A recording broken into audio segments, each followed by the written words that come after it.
Hello Madhu, వీడికి వచ్చిన ప్రసాదం గురించా లేక భక్తి గురించా?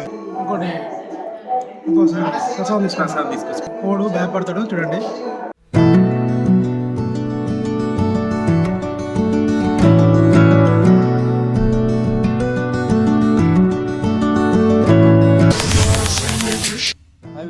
Welcome back to my channel super Shiva vlogs. అయిపోయిందిగా 2024 అయిపోతుంది, లాస్ట్ డే 31st కదా. అండ్ 2025కి అయితే వెల్కమ్ చెప్పాల్సింది. అండ్ ఇది ఇంగ్లీష్ క్యాలెండర్ ప్రకారం, అండ్ మన తెలుగు క్యాలెండర్ ప్రకారం మాత్రం మనకైతే ఉగాది అనమాట. అండ్ నేనైతే ఫాలో అయ్యేది ఉగాది మాత్రమే. అండ్ చాలామంది అనుకుంటారు క్యాలెండర్ని కనుగొన్నది ఇంగ్లీష్ వాళ్ళని. కాదండి, మన క్యాలెండర్ని ఉగాది నుండి స్టార్ట్ అయ్యింది. అండ్ మనకు క్యాలెండర్ ఫస్ట్ ఇంట్రడ్యూస్ చేసింది మాత్రం విక్రమాదిత్య అనమాట. అండ్ చాలామందికి తెలియదు విక్రమాదిత్య క్యాలెండర్ని కనుగొన్నారని. విక్రమాదిత్య కనుగొన్నారు. అండ్ మీరు ఒకసారి గూగుల్లోకి వెళ్ళి చూడండి మన తెలుగు క్యాలెండర్ ఎట్లుంటుందో. అన్నీ ఉంటాయి తెలుసా. ఆ కాలంలో వీళ్ళు ఇప్పుడు కనిపెట్టినాను వీళ్ళు అనుకుంటారు, కానీ ఆ కాలంలో ఎప్పుడో మన వాళ్ళందరూ ఎప్పుడో కనిపెట్టినాయి, ఇప్పుడు కొత్తగా సృష్టించి మేము కనిపెట్టిన హిందూ పురాణాల ప్రకారం మాత్రం శ్రీ రేణుకా ఎల్లమ్మ తల్లికి అయితే ప్రత్యేకమైన ఆ స్థానం అయితే ఉందని చెప్పుకోవచ్చు మనం. అండ్ రేణుకెళ్ళమ్మని కోరిన కోరిక ఏదైనా సరే మనకైతే నెరవేరుతుంది. అమ్మవారిని సత్యం గల్ల అంత సత్యం గల్ల తల్లి అనమాట. నమస్తేస్తు మహామాయే శ్రీపీఠే సురపూజితే.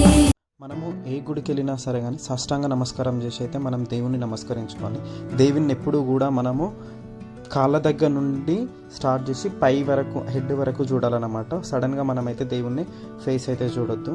కాళ్ళ దగ్గర నుండి కింద నుండి అమ్మవారినైనా సరే అయ్యవారినైనా సరే ఎవరినైనా మనం మంచిగా ఆ విగ్రహం మొత్తం రూపకంగా చూసేసి అప్పుడు మనమైతే ఏదన్నా మనసులో కోరిక కోరుకుంటే నెరవేరుతుంది అనమాట. రేణుకెళ్ళమ్మ జమదగ్ని మహర్షి భార్యగా పవిత్రతకు మరియు భక్తి ప్రతిరూపకంగా చెప్పుకుంటారనమాట.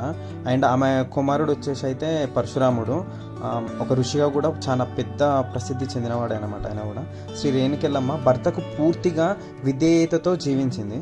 ఆమె నీటి ముంత నుండి తాగునీటిని తీసుకురావడానికి కేవలం తన పవిత్రతను వలన మాత్రమే పాత్రలో నీటిని తీసుకొచ్చేదనమాట. అండ్ ఎల్లమ్మ స్టోరీ మాత్రం చాలా చాలా బాగుంటుంది.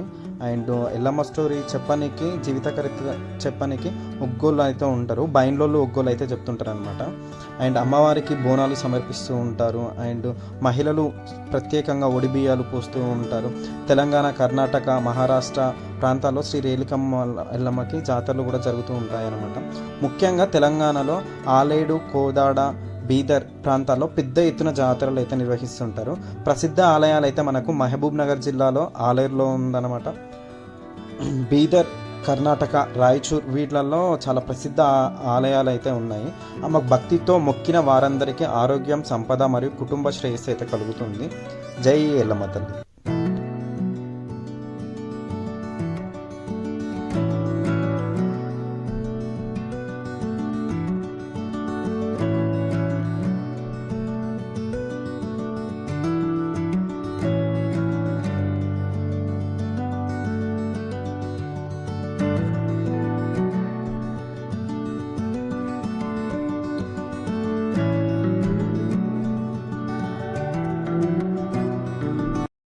హలో మధు, వీడికి వచ్చిన ప్రసాదం గురించా లేక భక్తి గురించా?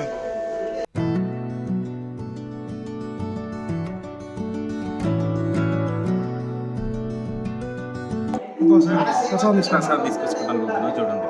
కోడు భయపడతాడు చూడండి.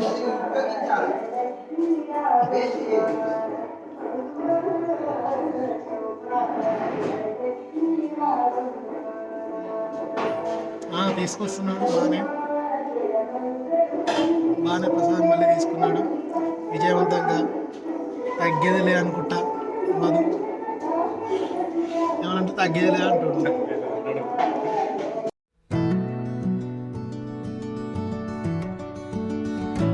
ఈ వీడియో కనుక మీకు నచ్చినట్లయితే please do like, share, subscribe and comment. మరిన్ని మంచి వీడియోస్ కోసం సూపర్ శివ వ్లాగ్స్ సబ్స్క్రైబ్ చేసుకోండి.